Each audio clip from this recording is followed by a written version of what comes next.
Hello everybody, welcome back to the AZ tutorial channel where we talk through some hits that range from high level of difficulty to a hit you'd see on most maps all the way from curtain call or choke point.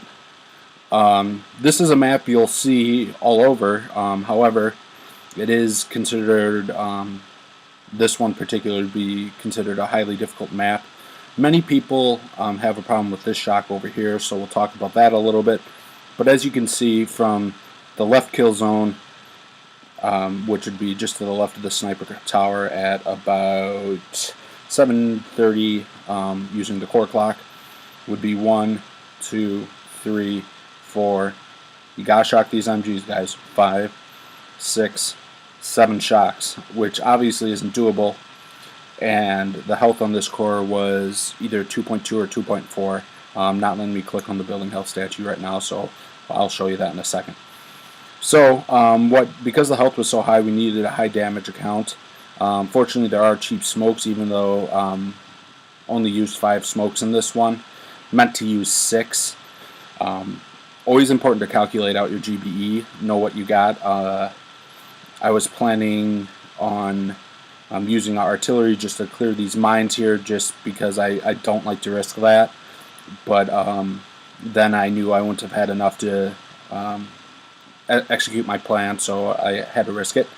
My initial plan was to come up to the normal kill zone, do 5 shocks, 1, 2, 3, 4, 5, and then do a critter smoke right on this rocket launcher here, and that would distract these. However, totally forgot to throw the smoke, and I wanted to have 2 critters, so there's no way to re-smoke everything and still have enough GBE.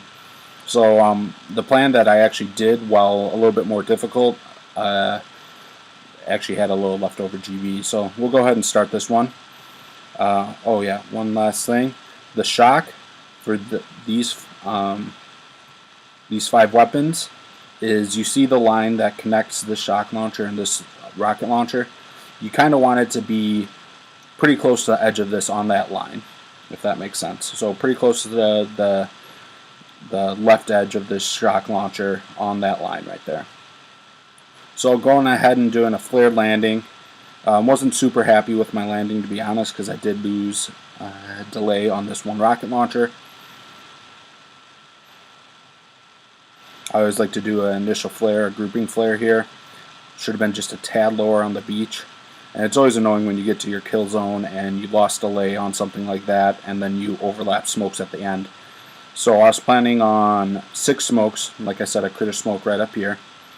But I threw that last smoke and knew I had to nail the timing on everything. So flare the core. You typically don't need 2 smokes here. Right around 9 o'clock on the shot timer, I threw out the critters, and then got my shocks off, starting with the MGs, then these SLs, just because of the delay time. I knew it could take me a little bit of time to get to these, and I would be fine. Oh, I never checked the building health statue. So 2.2 million. As you can see, it went down pretty quickly. Just a really nice execution, and hopefully you guys learned something that you can do here. As always, start with the stuff that's closest, and the delay is very short. Otherwise, you actually want to start with farthest to closest from the beach, because of just the timing it takes for the shocks to send. But hope this was helpful to everybody. Hoping to be able to do 3 to 5 of these videos a week, just depending on my content. With the long shock drives, I expect to see some pretty cool clearing hits, actually, as you will have time to let your troops really do some work. So looking forward to that this next, starting tonight. Hope you guys have a good day. Keep learning. Happy booming, everyone.